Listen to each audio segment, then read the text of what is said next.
आप अगर देश के प्रधानमंत्री होते तो सबसे पहला काम क्या करते? मैं सबसे पहला काम करता। तो अभी आपको क्या लगता है कि स्कूली शिक्षा जरूरी है, धार्मिक शिक्षा जरूरी है? स्कूली शिक्षा जरूरी है, बहुत जरूरी है, पर स्कूली शिक्षा ना। तो कामयाबी के लिए भगवान की कृपा जरूरी है या मेहनत जरूरी है? किसी बच्चे को ये लगा जीवन में कि भी संस्कृत से क्या होगा, क्योंकि मॉडर्न जो एजुकेशन है वो तो बिल्कुल अलग है। सुपर कंप्यूटर जो आएगा वो संस्कृत में ही आएगा। इंग्लिश में इतनी नहीं है क्षमता कि वो ढांचा तैयार कर सके। तो हमारा बच्चा यीशु के कुल में क्यों जाएगा? गुरु के कुल में जाएगा। तो भारत में जितने भी यीशु कुल हैं उन्हें स्कूल की जगह गुरुकुल बनाना चाहिए। गीता में बताइए, क्या गीता पढ़ने योग्य नहीं है? और उम्मीद थी कि कुछ होगा, लेकिन आज भी हो रहा है भ्रष्टाचार। अब उम्मीद किससे करें?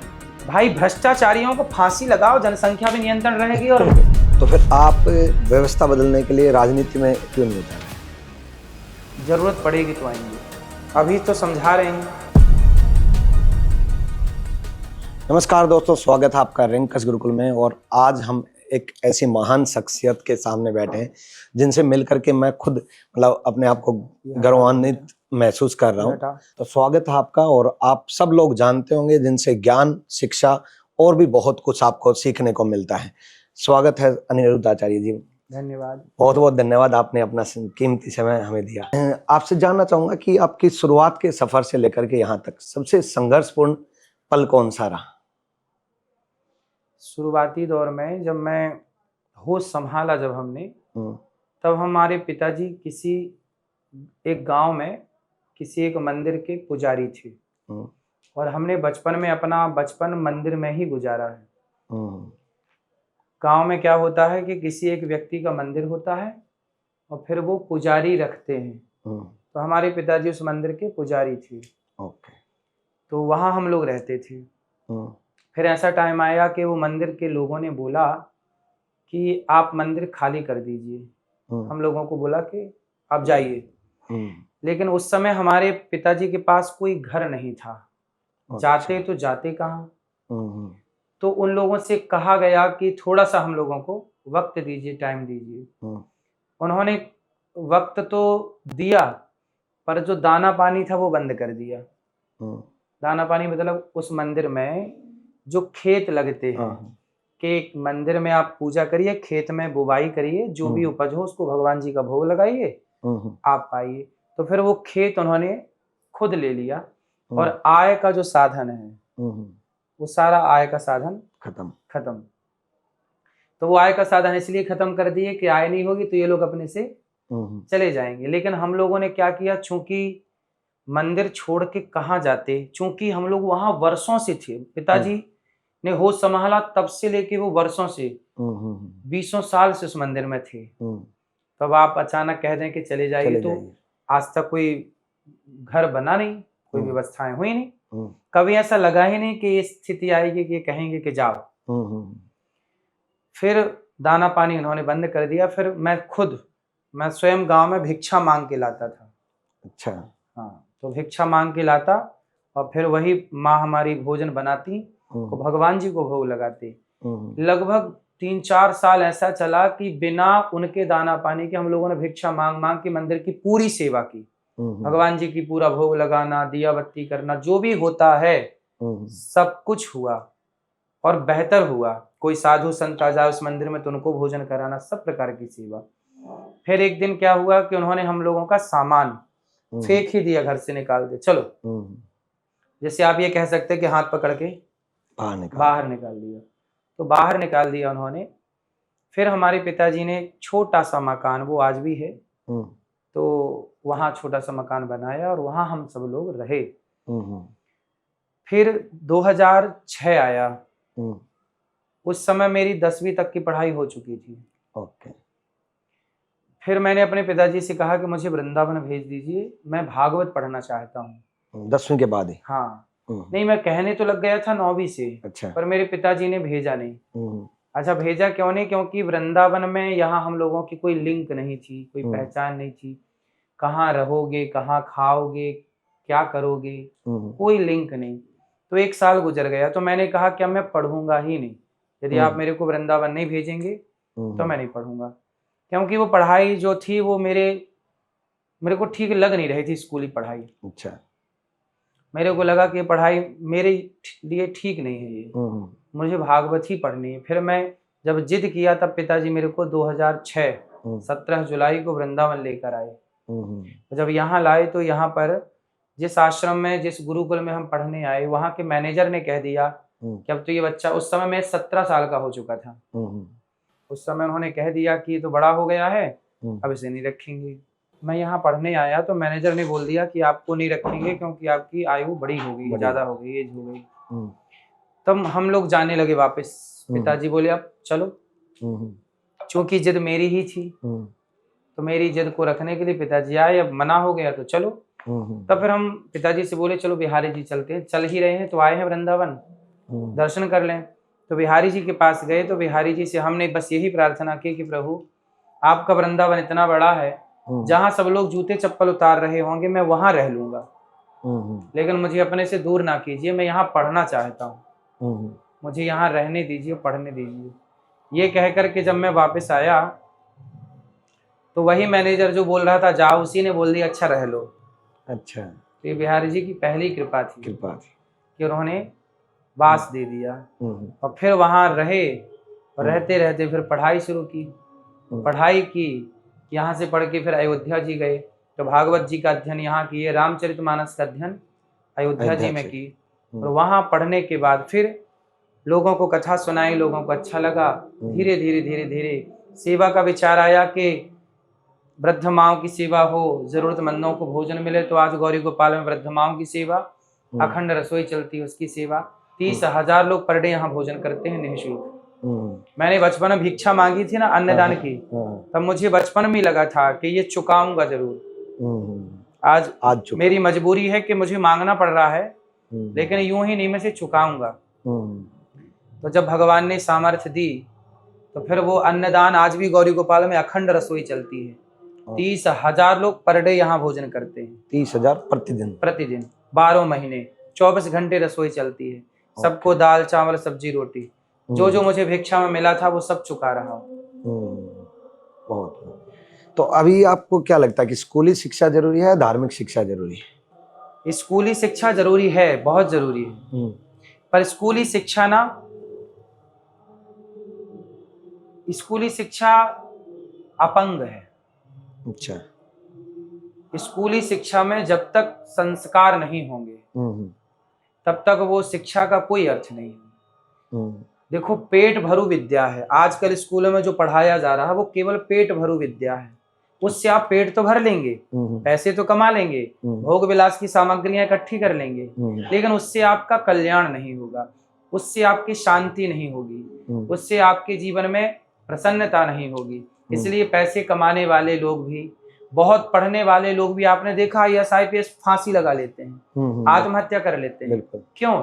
शिक्षा तो है, जीने का तरीका नहीं सीखा, संस्कार नहीं पाया, कैसे जीवन जीना है, कैसे जीवन में हैप्पी रहना है, खुश रहना है। आज जितने पैसे वाले लोग हैं सब गधों की तरह केवल भार ढो रहे हैं, सवेरे से शाम तक जैसे गधे को भार रख दिया, चल गधे, ऐसे ही आदमी सवेरे उठने से लेकर रात्रि तक केवल गधों की तरह चल रहा है, किस पैसे के पीछे भाग रहा। उसे यही नहीं पता कि जीवन का सुख क्या है, तो जीवन की शांति क्या है। इस भटकाव से रोके कैसे अपने आप को? सत्संग, एक घड़ी आधे आधे की पुनियाद। आज जितने भी लोग अपने को पढ़ा लिखा मानते हैं, आप बताइए कि क्या वो तुलसीदास जी से ज्यादा पढ़े लिखे हैं? नहीं। जो आज अपने को पढ़ा लिखा मानते हैं, क्या वो सूरदास जी से ज्यादा पढ़े लिखे हैं? नहीं। क्या वो कबीरदास जी से ज्यादा पढ़े लिखे हैं? क्या वो मीराबाई से ज्यादा पढ़े लिखे हैं? तो शिक्षा का मतलब ये नहीं, आजकल शिक्षा हो गई है डिग्री। सूरदास जी से आप डिग्री मांगते तो क्या डिग्री दिखाते? तुलसीदास जी से डिग्री मांगते तो क्या डिग्री दिखाते? लेकिन आज उनके पदों पर PhD चल रही है। तो कहने का तात्पर्य सिर्फ इतना है कि शिक्षा का मतलब केवल कागज की डिग्री हो गई है। शिक्षा का मतलब शांति है। पहले लोग पढ़ते थे किसके लिए? शांति के लिए, आत्म कल्याण के लिए, जनता के कल्याण के लिए। मैं पढ़ा हूं, भले 4 अक्षर पढ़ा हूं, लेकिन मेरी शिक्षा से समाज की सेवा हो रही है, समाज की सेवा। मेरी शिक्षा किसी के काम आ रही है। और आज जो पढ़ा लिखा है उसकी शिक्षा समाज के किस काम आ रही है? वो केवल अपने परिवार का पेट भर रहा है। अपने परिवार का पेट तो कुत्ते बिल्ली भी भर रहे हैं। यदि तुम इतना पढ़ के केवल परिवार की ही सेवा किए तो बहुत कुछ अचीव नहीं किया आपने। थोड़ा सा है, चींटी इतना खा लेती है। तो हमारा मानना है कि शिक्षा का अर्थ है समाज के काम आना। आप समाज के काम यदि आ रहे हैं तो आप शिक्षित हैं। जैसे आप टीचर हैं, आप पढ़ा रहे हैं, आपने पढ़ी है, आपके पास विद्या है, कला है, तो आप किसी को पढ़ा रहे हैं, तब तो आपकी विद्या काम की है। मेरा मानना है हमारे, ये बात केवल व्यक्ति विशेष के लिए मैं नहीं बोल रहा हूँ, ये हमारे भारत की शिक्षा प्रणाली की कमी है। कमी क्या बोल रहा हूं मैं, कि हमारे देश में भेदभाव बहुत ज्यादा है। भेदभाव क्या है कि गरीब का बच्चा नहीं पढ़ सकता, अमीर का बच्चा अमेरिका पढ़ सकता है। हमारे यहाँ शिक्षा सबके लिए नहीं है। नेता लोग कितनी भी बातें कहें, लेकिन हमारे देश में शिक्षा पर सबका अधिकार सरकार खुद नहीं देना चाहती। अब आप कहते हैं कि सरकारी स्कूल तो है सबके लिए, तो सरकारी में कौन पढ़ा रहा है? मैं चाहता हूं कि इस देश में शिक्षा ऐसी हो कि मुख्यमंत्री का बेटा और रिक्शे वाले का बेटा एक साथ पढ़े, और जितना पढ़ना चाहे उतना पढ़े, तब जाके भारत शिक्षित होगा और भारत में समभाव आएगा। आप में और मेरे में कोई अंतर ना रह जाएगा तब। अब अंतर ना रहे इसकी बात तो सब करते हैं, लेकिन बीच में खाई है। खाई क्या है कि अमीर का बच्चा पढ़ेगा पर गरीब का बच्चा नहीं पढ़ेगा। आज बहुत सारे बच्चे हैं जो पढ़ना चाहते हैं, पर इतनी फीस है कि पढ़ा ही नहीं पाते वो अपने आप को, उनके माँ बाप नहीं पढ़ा पाते। बिल्कुल। तो इसका मतलब ये हुआ कि आजकल शिक्षा पर सबका अधिकार नहीं रहा। पैसे वालों का अधिकार है, और जिसके पास पैसा नहीं है, मैं अपने से भी बात करूं, मैं भी सरकारी स्कूल में पढ़ा 7वीं तक। मेरे गांव के अपने बच्चे प्राइवेट स्कूल में जाते थे। मैं अपने पिताजी से बोलता था कि मेरे को भी भेजो। टाई वाई लगा के सब जाते थे, तो मेरा भी मन था कि मैं भी टाई वाई लगा के स्कूल जाऊं, पर मैं सरकारी स्कूल में था। पिताजी ने कहा कि बेटा वहां फीस लगती है, पैसा लगता है। तो फिर हमने पिताजी से कहा, पिताजी ने गए, मैंने जिद की, मैं जिद्दी था तो जिद की, तो उन्होंने जाके कहा। उस समय उस हमारे जो बगल का स्कूल था उसमें 30 रुपए महीने फीस थी। तो पिताजी ने उससे कहा कि हम लोग गरीब हैं तो हमारे लिए थोड़ा कम करिए। तो हम लोगों के लिए उन्होंने 10 रुपए कम किए, और 20 रुपए महीने की फीस वाले स्कूल में मैंने पढ़ाई की। तो मैं खुद इससे जूझा हूँ कि जिनके पास पैसा था वो तो पढ़ रहे थे, लेकिन मैं नहीं पढ़ पा रहा था। मेरी इच्छा थी। मैं खुद इस चीज से गुजरा हुआ हूँ कि हमारे देश में भेदभाव है। अमीर है तो पढ़ेगा, गरीब है तो आप नहीं पढ़ सकते। लेकिन अगर आप पढ़ लेते तो शायद यहाँ नहीं होते, फिर कोई नौकरी। ठीक है, मैं नहीं पढ़ा, वो बात आप ठीक कह रहे हैं, लेकिन एक भारत के प्रत्येक व्यक्ति के भाव से यदि सोचेंगे तो ये व्यवस्था गलत है। व्यवस्था गलत है, बिल्कुल। और आपके जीवन में बहुत सारी कंट्रोवर्सी बहुत रही है, तो मतलब आप उनसे बाहर कैसे निकलते हो, या कभी बुरा लगता है कि भाई मतलब क्यों हो रहा है?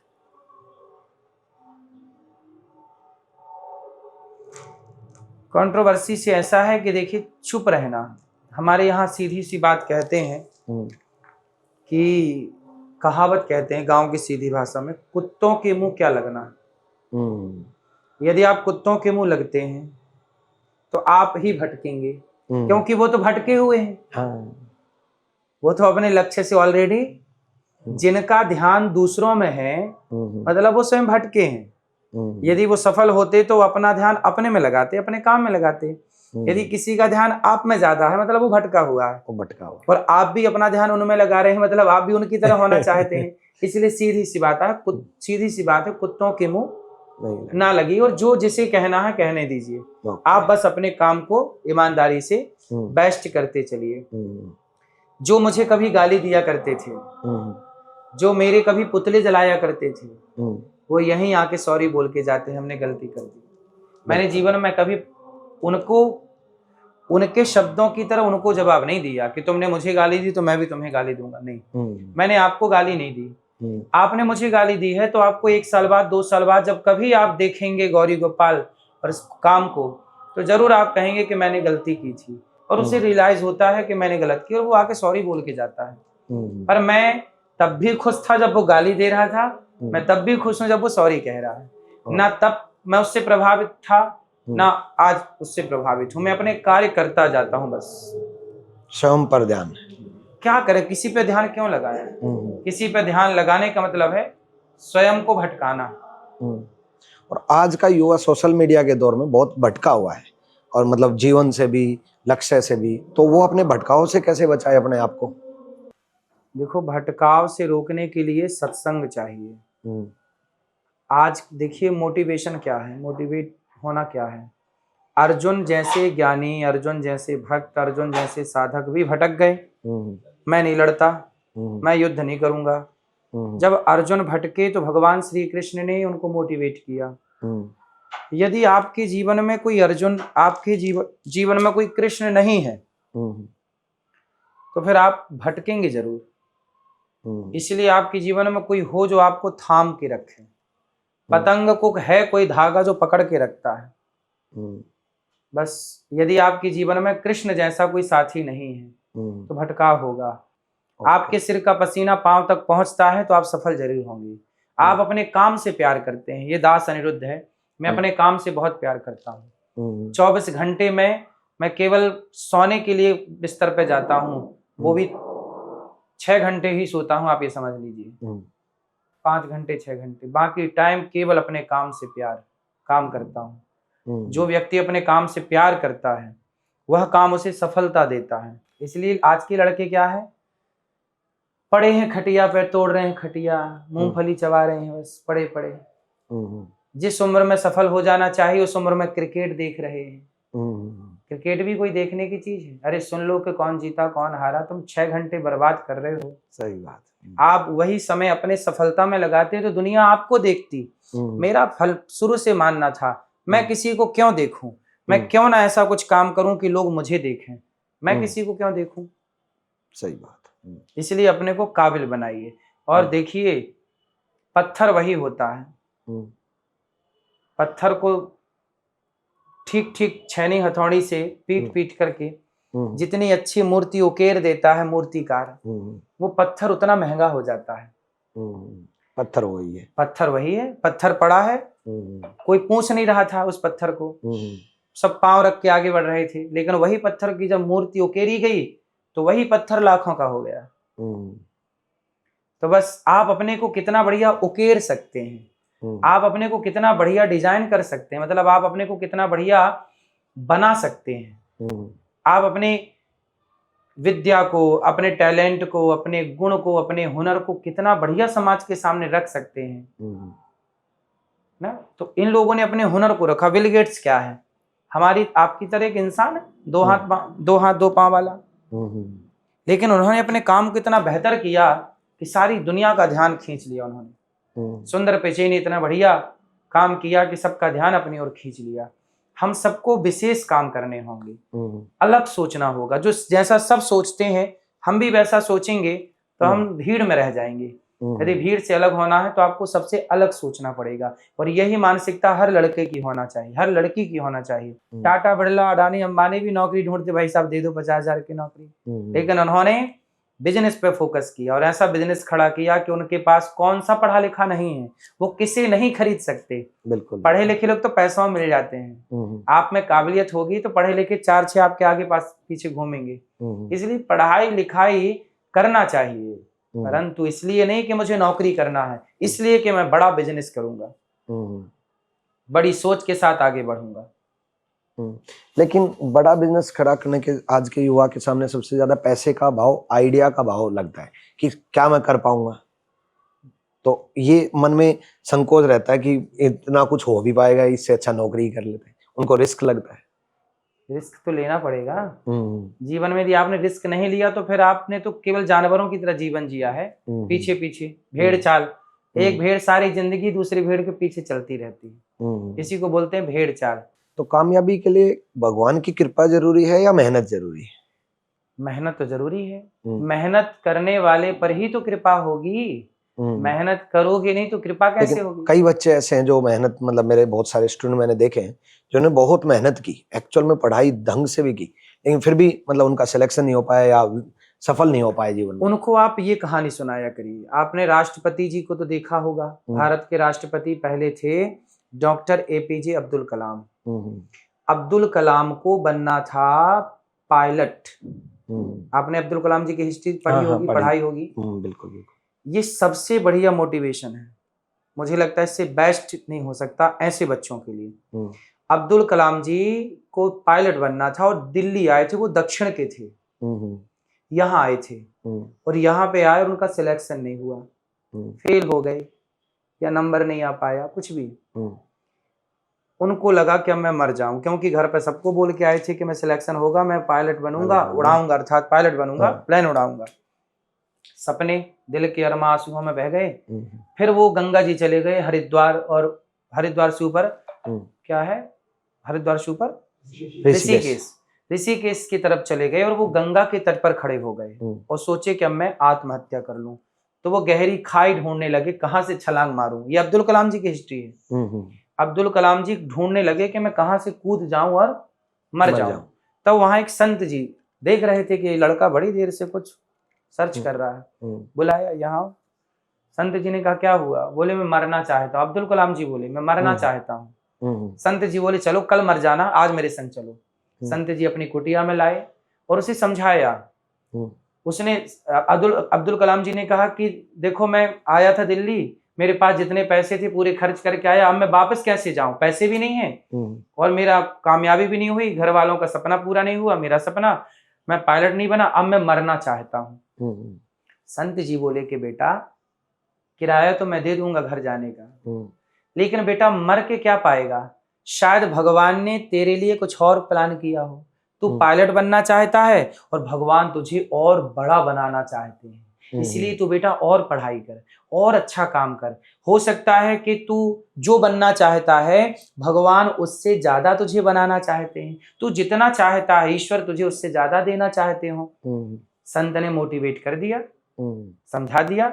वही जो मरना चाहता था बालक, वही सबसे बड़े वैज्ञानिक बने और भारत को परमाणु शक्ति दी और भारत के सफल राष्ट्रपतियों में एक राष्ट्रपति रहे, वो जो आत्महत्या करना चाहता था। इसीलिए लड़कों से बोलिए कि बेटा तुम यदि असफल हो रहे हो तो उसमें क्या है, यदि तुम्हें सिलेक्शन नहीं मिला, सिलेक्शन नहीं हुआ, जॉब नहीं लगी, फलाना काम किया था नहीं हुआ, कोई बात नहीं, उससे शायद ईश्वर ने तुम्हारे लिए कुछ और बेहतर, क्योंकि याद रखना यदि ईश्वर ने आपको आंखें दी हैं, कान दिया है, तो आपके लिए सोचा कुछ तो होगा। जब ईश्वर ने आंख दी है ना तो सोच की दी है, वरना अंधा ना बना दिया होता। बिल्कुल, हर किसी पे ईश्वर की कृपा होगी क्या, रहती। बिना उनकी कृपा के आप इस धरती पे कैसे आएंगे?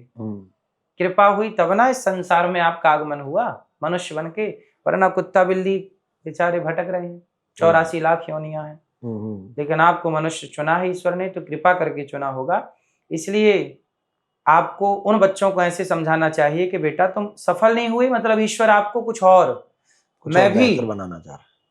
मैं भी बहुत कुछ ट्राई किया बचपन में। मैंने बचपन में, अच्छा मैं अपनी बात करूं, जब मैं स्कूल में गर्मियों की छुट्टी होती थी तो सारे लड़के गर्मियों की छुट्टी में कोई मामा के घर, कोई कहीं, लेकिन मैं गर्मियों की छुट्टी में छोटी सी दुकान खोल लेता था 2 महीने के लिए।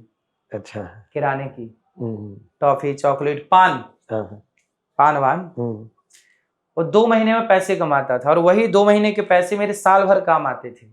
मैं बचपन से अपने माँ बाप पे बोझ नहीं बना। साल भर पढ़ता था और 2 महीने जो छुट्टी होती थी गर्मियों की, मेरे टाइम में 2 महीने होती थी ना गर्मियों में, उस टाइम में काम करता था।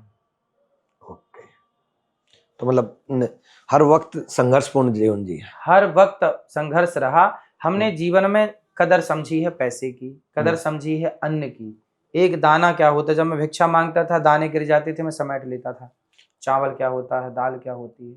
पैसा आज सारा वापिस लगा देते हो सेवा में, मतलब कभी ऐसा नहीं मन किया कि निजी पैसा बना ले? निज क्या है, देखिए हम कितना भी निज कर लें लेकिन हम सब तो यहीं छोड़ के जाएंगे। किसके लिए बनाए? ये आप सब परिवार ही तो हैं हमारे, सब खाओ पियो, सेवा देखो, सेवा करो। किसके लिए? मैं सोचता हूँ बच्चों के लिए भी नहीं जोड़ना चाहिए। बच्चों को टैलेंट दो। मैं बच्चों को केवल योग्यता दे रहा हूँ, टैलेंट दे रहा हूँ, पढ़ा रहा हूँ, पढ़ लो। मेरे पिता ने भी मुझे कुछ नहीं दिया। मैंने एक मोबाइल भी पहली बार खरीदा था तो मैं उसको अपने पैसे से, मेरे पिताजी ने मुझे पढ़ाया लिखाया, योग्य बनाया, काबिलियत दे दी। अब काबिलियत दे दी तो फिर मैं जो कुछ करना है मुझे ही करना है। ऐसी बच्चों को मैं चाहता हूं कोई भी बाप अपने बेटे को 1 रुपए ना दे। यही उच्च कोटि की शिक्षा है। जो माँ बाप अपने बच्चे को पैसा देते हैं, समझ लो वो माँ बाप अपने बच्चे को अपाहिज कर रहे हैं। तो बच्चों को योग्यता दो, पैसा नहीं। काबिलियत दो, पढ़ाओ लिखाओ। शुरुआत में सपोर्ट कर दीजिए, चल तो फैक्ट्री डालना चाहता है ये ले, चला, और गिर संभल, गिर जा फिर खड़ा हो जा। यही जीवन का क्रम है। हानि लाभ चलता। जीवन में हानि जरूर होना चाहिए, क्योंकि हानि आपको बहुत कुछ सिखाती है, नुकसान बहुत कुछ सिखा के जाता है। उसके बाद जो लाभ मिलता है ना, फिर आपकी नुकसान होने की संभावनाएं 99% कम हो जाती है। तो आपके जीवन का कोई ऐसा राज जो आज तक नहीं बताया आपने किसी भी पॉडकास्ट? मैंने तो देखो मेरी खुली किताब, गौरी गोपाल आप आए, आपको दरवाजा नहीं मिला होगा। यहाँ दरवाजा नहीं है गौरी गोपाल में, कोई दरवाजा नहीं। फ्रंट पे आप देख लीजिए, कोई दरवाजा नहीं, खुली किताब है। गौरी गोपाल आइए, कभी भी आइए, सेवाओं का दर्शन कभी भी करिए। जो देखते हैं टीवी पे वो आप चेक करिए कि यहाँ 300 माताएं रहती हैं कि नहीं। यहाँ सब कुछ खुला है। मैं भी खुली किताब सब कुछ बता चुका हूँ। ऐसी कोई बात नहीं है जो कि मैं छिपा के रखा हूँ, सब कुछ। जीवन का सबसे संघर्षपूर्ण पल कौन, बचपन का या आज भी? संघर्ष देखो हर दिन, हर पल, हर सेकंड, हर क्षण है। संघर्ष ही संघर्ष है जीवन में। भला संघर्ष के सिवा और क्या है? तो आज भी लगता है आपको कि भी मतलब इतनी मेहनत और ये संघर्ष ही चल रहा है जीवन का? संघर्ष ही है हर दिन कुछ ना। अब देखो हमारे पास 150 बच्चे पढ़ते हैं गुरुकुल में। यहाँ 150 बच्चे निःशुल्क पढ़ते हैं। निःशुल्क? हाँ, बच्चों का रहना, खाना, पढ़ना, लिखना, कॉपी, किताब, कपड़े लत्ते सब फ्री। गरीब परिवार के बच्चे यहाँ रहते हैं 150, मेरे पास गुरुकुल है। उन बच्चों को पढ़ाना लिखाना, आचार्य लगे हैं। एक आचार्य को हम 50-50 हजार रुपए सैलरी देते हैं, उन बच्चों को पढ़ाने वाले जो आचार्य हैं।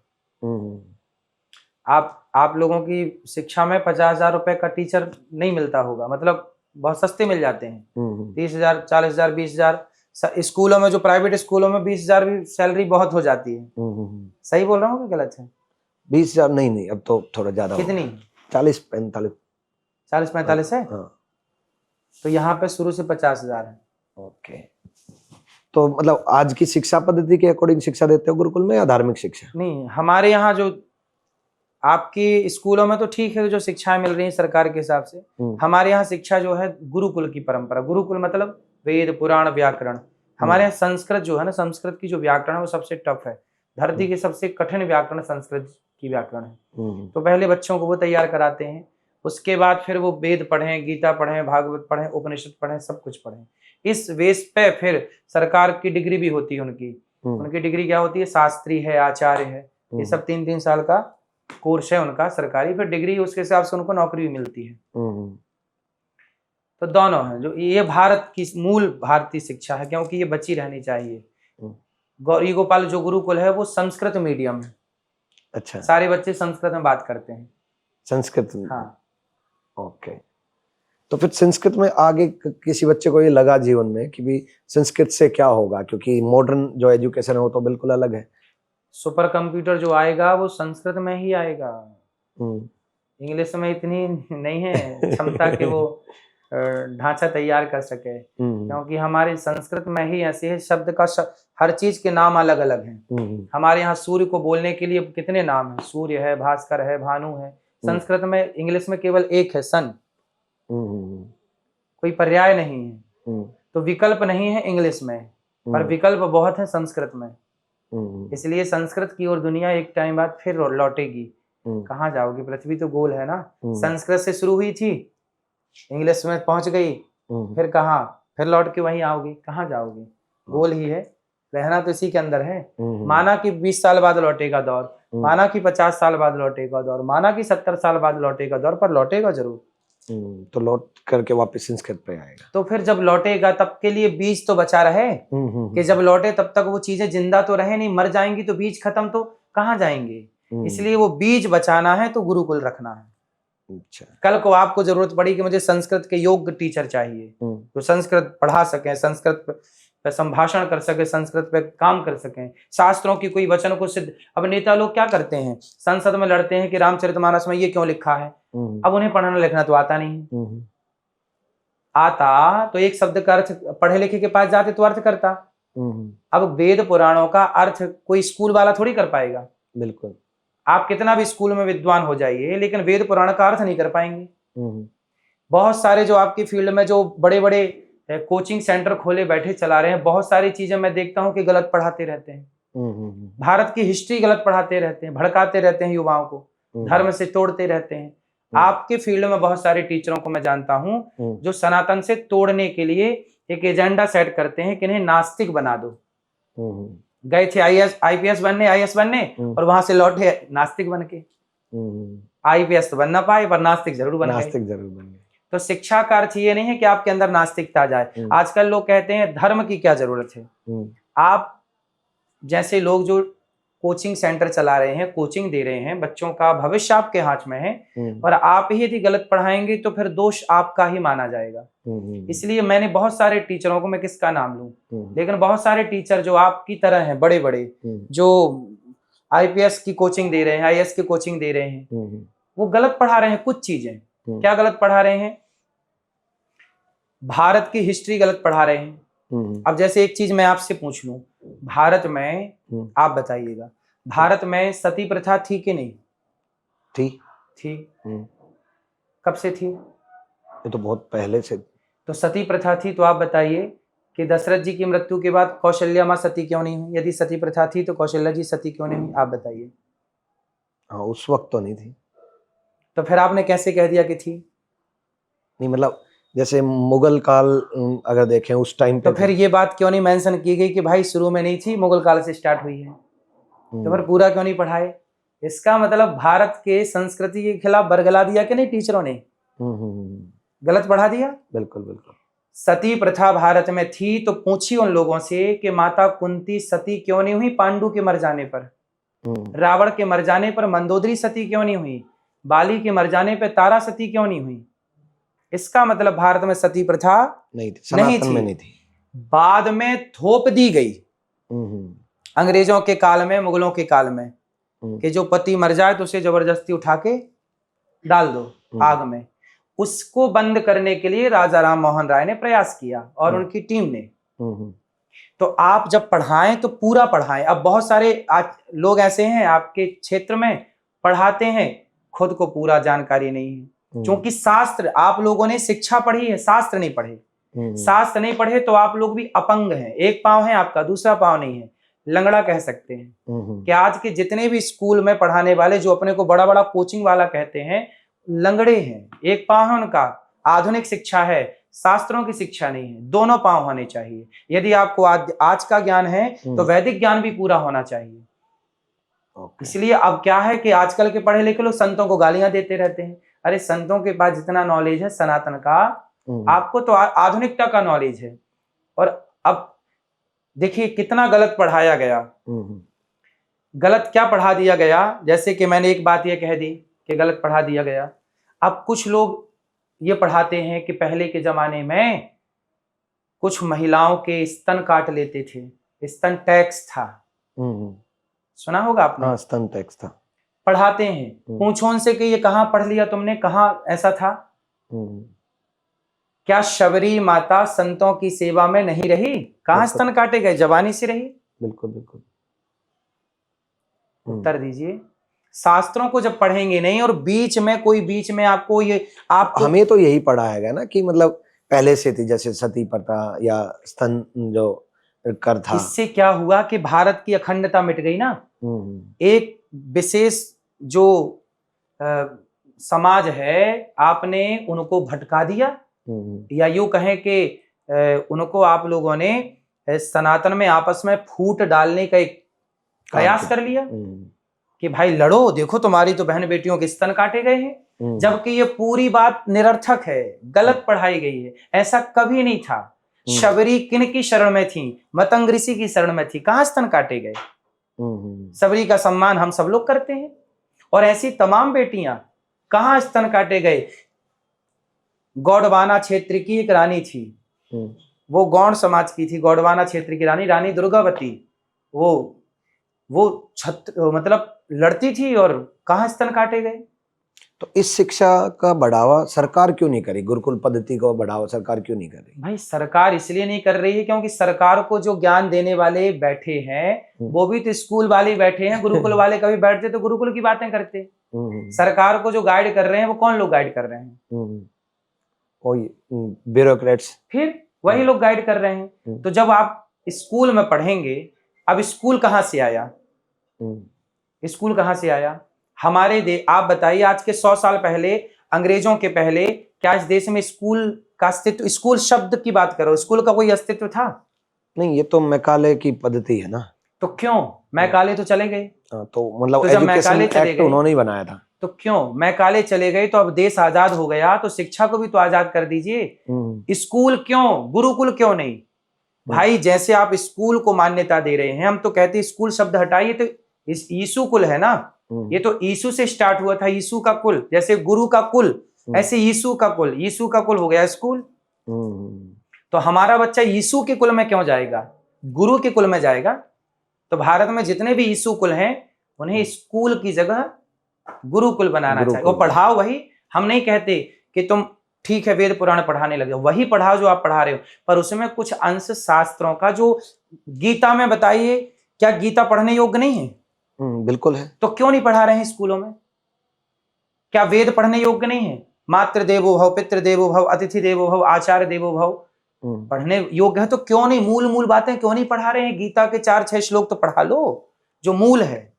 वेदांत का एग्जाम ओरिएंटेड पढ़ाया जाता है ना, कि पेपर में नहीं आएगा, तो आए ना, वो भी पेपर में आए ना, उसको भी पेपर का हिस्सा बनाया जाए। क्यों नहीं सिलेबस में डाल दिया जाए ना सब चीजें? क्यों नहीं आई? क्या है, क्यों नहीं? मुझे एक प्रश्न का उत्तर दीजिए, हम भारतीय परंपरा को क्यों नहीं पढ़ना चाहते? जिस देश में हमारे यहाँ कणाद ऋषि जैसे हुए जिन्होंने गुरुत्वाकर्षण का सिद्धांत दिया, दलपति जी जैसे महापुरुष हुए जिन्होंने विमान बनाया राइट ब्रदर्स के पहले, क्यों नहीं पढ़ाया जाए? राइट ब्रदर्स ने 1903 में विमान बना के उड़ाया, हमारे दलपति जी ने 1885 में विमान बना दिया था। वही ड्राइंग अंग्रेजों ने चोरी कर ली, दे दिए। ये सब चीजें पढ़ाना चाहिए। चलो गलतियां हुई, हमारा देश गुलाम था, अब तो स्वतंत्र है, अब तो शिक्षा को बदला जा सकता है। बिल्कुल, बिल्कुल। और शिक्षा अब वही घिसी पिटी मैकाले की शिक्षा। मैकाले ने कह दिया कि संडे की छुट्टी होगी, संडे को इसलिए छुट्टी कर दी मैकाले ने क्योंकि संडे को सबको चर्च जाना होता था। उसने अपने हिसाब से सेट जमाया सब चीजें। यदि मुसलमान बनाते तो मुसलमान शुक्रवार की छुट्टी करते कि शुक्रवार की छुट्टी। लेकिन मुझे लगता है कि किसी व्यक्ति के बनाने से नहीं, मैकाले चला गया, मैकाले की शिक्षा को भी डस्टबिन में डालना चाहिए और भारतीय जो विशेष ऋषि मुनियों की परंपरा रही है उस ऋषि मुनियों की परंपरा को जीवित रखना चाहिए। तो आप सभी संत जितने भी हैं भारत में, वो सरकार को मजबूर क्यों नहीं कर देते हैं अपनाने? सरकार स्वतंत्र है, सरकार थोड़ी किसी की, वो सरकार अलग थी दशरथ जी की, जो वशिष्ठ जी की बात सुनी जाती थी। आज की सरकार कहाँ संतों की सुनती है? भाई उसे सुनाया जाए जो सुने, जो सुने ही ना उसे क्या सुनाए। लेकिन आज की सरकार तो यही बोला गया है कि हिंदू धर्म वाली सरकार है। तो हिंदू धर्म वाली सरकार है तो करें फिर बदलाव, बदलाव करना चाहिए जो सही है। मैकाले की शिक्षा, आप बताइए हमारे देश में जज बनता है, क्या भारत की शिक्षा पाके जज बना? क्या भारत की शिक्षा पाके डॉक्टर बना? क्या भारत की शिक्षा पाके इंजीनियर बना? ये अपने आप में सब अंग्रेज होते चले जा रहे हैं। भारत की अपनी रीढ़ की हड्डी जो परंपरा थी समाप्त होती चली जा रही है। इसलिए मैकाले की शिक्षा को समाप्त करना चाहिए और भारतीय शिक्षा को लागू करना चाहिए। और यीशु कुल ना हो, पढ़ाओ आप सब कुछ भारतीय, जो पढ़ाना चाहते हो डॉक्टर इंजीनियर सब बनाओ, पर गुरुकुल होने चाहिए। नहीं, हमने भी अपनी संस्था का नाम रैंकर्स गुरुकुल रखा। हाँ, क्योंकि मैं खुद गुरुकुल पद्धति को बहुत मानता हूँ कि भी असली शिक्षा वही थी। तो मतलब सरकार अगर ना कर पाए तो सरकार बदलने की जरूरत है या यही सरकार करे? सरकार किसको पहले भी तो सरकारें थी, फिर बदली, फिर बदलेंगी, फिर बदलेंगी। क्या सरकारों को बदलने की जरूरत नहीं है, शिक्षा पद्धति को बदलने की जरूरत है। शिक्षा पद्धति बदलेगी तो बदला, इनसे उम्मीद कर रहे हैं, इनसे उम्मीद कर रहे हैं। इसके पहले उम्मीद तो थी ही नहीं, आगे किससे उम्मीद होगी भगवान जाने। इसलिए जिनसे उम्मीद है वो तो करें, बदलाव लाएं। शिक्षा को बिल्कुल, शिक्षा में गीता क्यों नहीं है मेरा सवाल है। जब दुनिया को गीता आप दे रहे हैं, गिफ्ट दे रहे हैं, हमारे देश के प्रधानमंत्री जी जहां जाते हैं गीता दे के आते हैं। जब आप भारत के प्रधानमंत्री दुनिया के राष्ट्रपति और प्रधानमंत्री को गीता गिफ्ट करते हैं, तो भारत के बच्चों को भी तो गीता दीजिए, सिलेबस में लाके डाल दीजिए गीता। आप अगर देश के प्रधानमंत्री होते तो सबसे पहला काम क्या करते? मैं सबसे पहला काम करता कि शिक्षा और स्वास्थ्य को फ्री कर देता। जितना भी इलाज होगा आपका 1 रुपए से लेके 1 करोड़ तक का फ्री है, सबका, सबके लिए। भारत के पास इतना पैसा है नहीं ना कि सब है भाई, हमारे भारत में इतना पैसा है कि सड़कें 1000 करोड़ की बनी, फिर तोड़ दी गई, फिर 1000 करोड़ की सड़क फिर बनेगी, अरे फिर सीवर की लाइन भूल गए, फिर तोड़ो। हर साल हमारे यहाँ सड़कें टूटती हैं, एक सड़क में 1000 करोड़ की लागत है, लेकिन 5 साल तक वो टूट टूट के बनती, बारिश आई सड़क टूट गई, बारिश आई सड़क। 1000 करोड़ का काम था, 5000 करोड़ लग गए। है तो पैसा, इस 5000 करोड़ से कितने बच्चे पढ़ लेंगे, कितनों का स्वास्थ्य बन जाएगा। मैं प्रधानमंत्री होता तो शिक्षा स्वास्थ्य को फ्री करता। तीसरा, मैं प्रधानमंत्री होता तो भारत में बीमार ही ना पड़े लोग, इसका प्रयास करता। हमारे देश में लौ की इंजेक्शन लगा के होती है, हमारे देश में खाने पीने की सब्जियों में मिलावट है, मिलावट करने वालों को चौराहे पे खड़े के फांसी देना चाहिए। तुम किसी, अब वो लौ की इंजेक्शन वाले कोई बच्चा खाएगा मर जाएगा। मतलब आप किसी की जिंदगी के साथ खिलवाड़ कर रहे हैं। यदि मिलावटी खाना पीना, हमारे देश में घी मिलावटी बिक रहा है, क्यों नहीं रोक रही है सरकारें? हमारे देश में दवाइयां मिलावटी बिक रही हैं, क्यों नहीं रोक रही है सरकारें? यदि मिलावटी बंद हो जाए, मिलावट की चीजें बंद हो जाएं, तो आप बीमार ही नहीं पड़ेंगे। 10% बीमारी होगी तो इलाज होगा बढ़िया, 90% लोग बीमार ही नहीं पड़ेंगे, और बीमार नहीं पड़ेंगे तो सरकार का पूरा पैसा बचेगा। अब तो लोग मिलावटी इसलिए हो रही है कि आप बीमार पड़े और आप पैसा डॉक्टरों को दें, क्योंकि वहां कमीशन सबके सेट है। तो सरकार को ये, आपके अनुसार सरकार को ये लगता है कि यहाँ से पैसा आएगा? जैसे मैं एग्जांपल दूं कि हर मूवी में या हर वेब सीरीज में स्मोकिंग को इतने हाई लेवल पे प्रमोट किया जाता है कि हर एक्टर सिगरेट लेकर के, और हर एक मूवी में 10-10, 20-20 सीन डाले जाते हैं, जबकि छोटी सी लाइन लिख दी जाती है कि स्वास्थ्य के लिए हानिकारक है। तो ये सरकार चाहती है कि ये ज्यादा से ज्यादा प्रमोट हो ये सारी चीजें, ताकि लोग बीमार पड़े। देखिए, जिंदगी में जो खुशहाली है वो तो लोगों ने छीन ली। गुटखा बेच के, सिगरेट बेच के, शराब बेच के। कितनी बहनों को जाके देखिए, बेचारी अपने पति के शराब पीने से, बेटे के शराब पीने से परेशान है। इसलिए ये सब बंद होना चाहिए। कोई भी नशा ना करे, नशा हो अच्छी चीजों का नशा हो, भक्ति का नशा हो, सेवा का ना, मुझे भी नशा है सेवा का, मैं सेवा करता हूँ, वृद्ध माँ के पांव दबाता हूँ। राष्ट्र के लिए काम करिए ना भाई।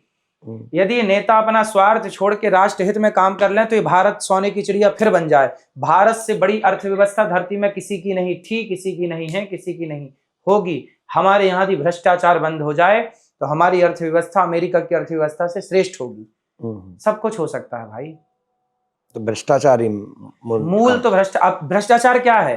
एक सड़क में 1000 करोड़ लगने हैं और तोड़ तोड़ के, आप बताइए भारत के हर शहर की सड़कें बना के तोड़ी गई कि नहीं? बिल्कुल तोड़ी। अब बताइए भारत में कितने सारे जिले हैं, कितनी सारी सड़कें हैं, एक बार सड़कें बनी फिर तोड़, कितना पैसा बर्बाद हुआ।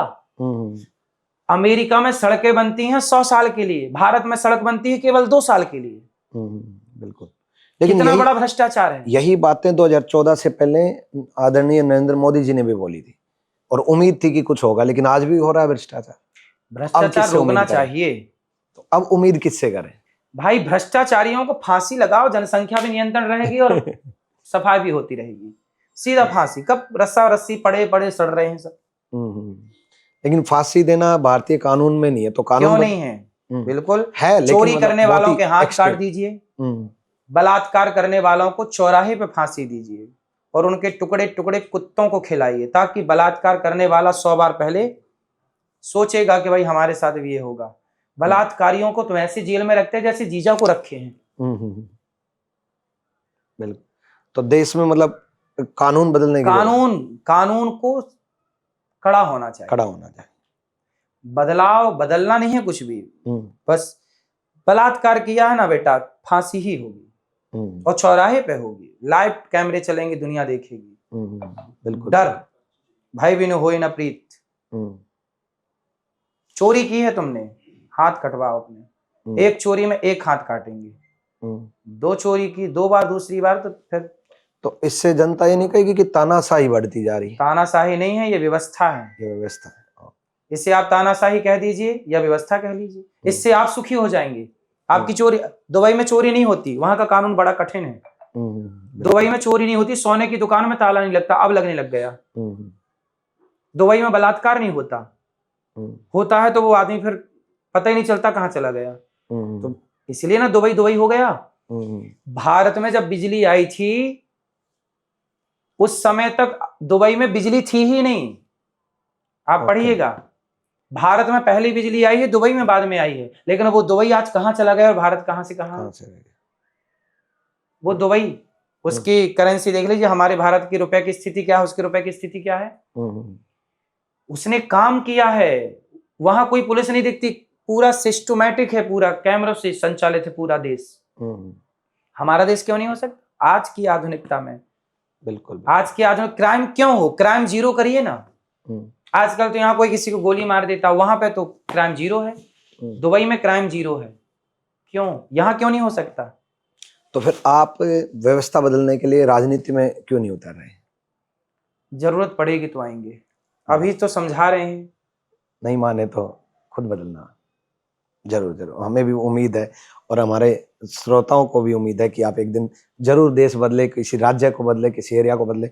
आज गौरी गोपाल से बहुत कुछ बदलाव तो कर रहे हैं, एक समय है कि देश भी आपके इस विचार पर जरूर बदले। आखिरी मैसेज क्या रहेगा युवाओं के लिए? अपने माँ बाप की सेवा करिएगा, पढ़ लिख के केवल नौकरी के भरोसे नहीं, कुछ बिजनेस व्यापार सोचिएगा। यदि आप व्यापारी बनेंगे तो ज्यादा टैक्स देंगे, ज्यादा टैक्स देंगे तो सरकार मजबूत होगी, राष्ट्र मजबूत होगा। राष्ट्र को मजबूत करने के लिए आपको नौकरी करनी चाहिए, बिजनेस करना चाहिए। धन्यवाद।